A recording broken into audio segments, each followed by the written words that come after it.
Who am I to tell you there's no ghosts in your house? So first, let us at least have the official spiritual exorcism done.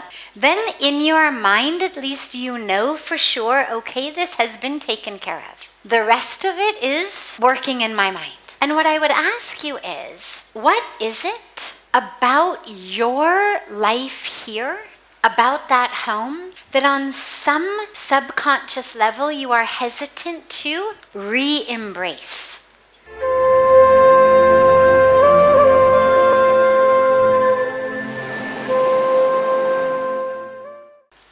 I would do two things. First, I would do something on a purely physical level in the house. Call in some spiritual being whom you respect. It could be a priest. It could be an energy worker. It could be a holy person of any kind, whoever you feel really deeply connected to. And ask that holy person to purify the air.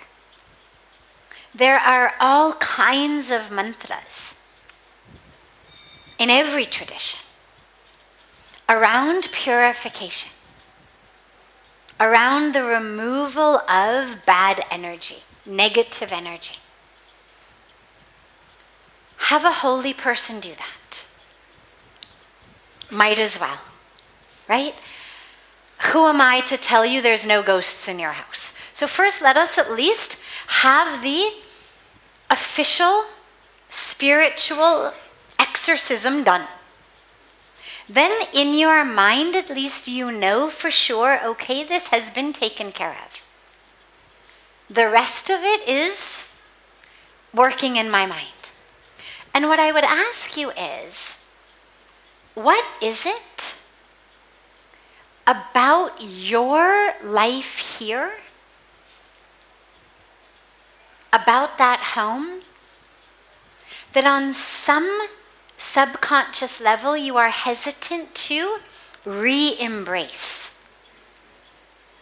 Right? Living in two different places, there must be, I would imagine, a lot of kind of emotional aspects, negative and positive, when you leave each place and go to the other. And what it sounds to me like is that there's some emotional aspects within you that are not fully ready and excited to re-embrace the life back here. You're here, but you're not really. Like, you're in a hotel, and hotels are kind of just by the day. So it's a very quick sort of 1 foot in the door, 1 foot out the door experience. I remember when I first moved to India, for the first year, I put all of my stuff in storage for a year. I did all of these things that were temporary in America with my home, my stuff, my studies, sort of everything was on temporary hold. It was all right there. Should I want it again? And I realized that I was living with 1 foot in and 1 foot out. And when I was growing up, back in the 80s, there were all of these really kind of B comedy movies in which the same scene kept repeating itself in different ways, but those of you who are kind of approximately my age or older will probably know what I'm talking about, in which you have, for example, a guy or a woman, and they're standing on a deck at the water, the ocean, a lake, and they're talking to somebody on a boat. And they've got 1 foot on the boat and 1 foot on the dock.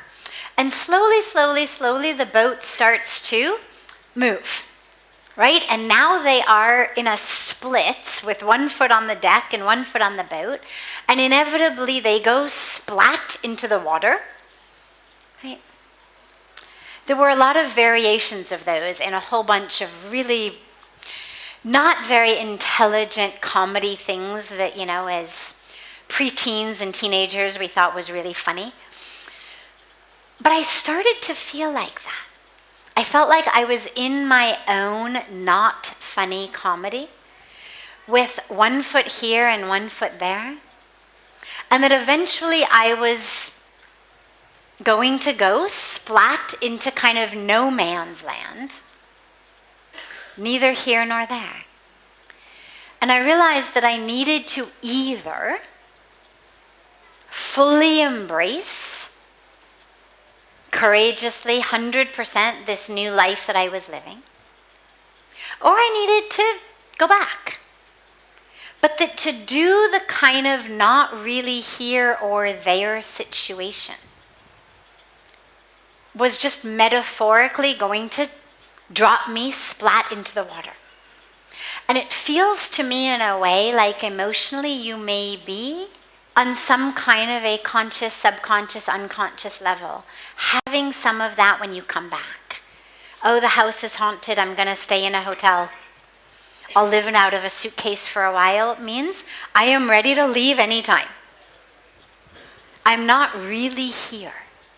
And I would ask yourself, after you've had the holy person do the exorcism, so there's no doubts, I would ask yourself, if you still are not ready to go back, what is it that I'm not really ready to embrace yet? And look at that. And either be there or be here or be in both places. It's wonderful to be international. But wherever you are, be there fully. You're here, whether it's for weeks or months, be here fully. Fully. Otherwise, there's no point. But it's an interesting psychological inquiry into what is it about being here that is scaring me and pushing me away.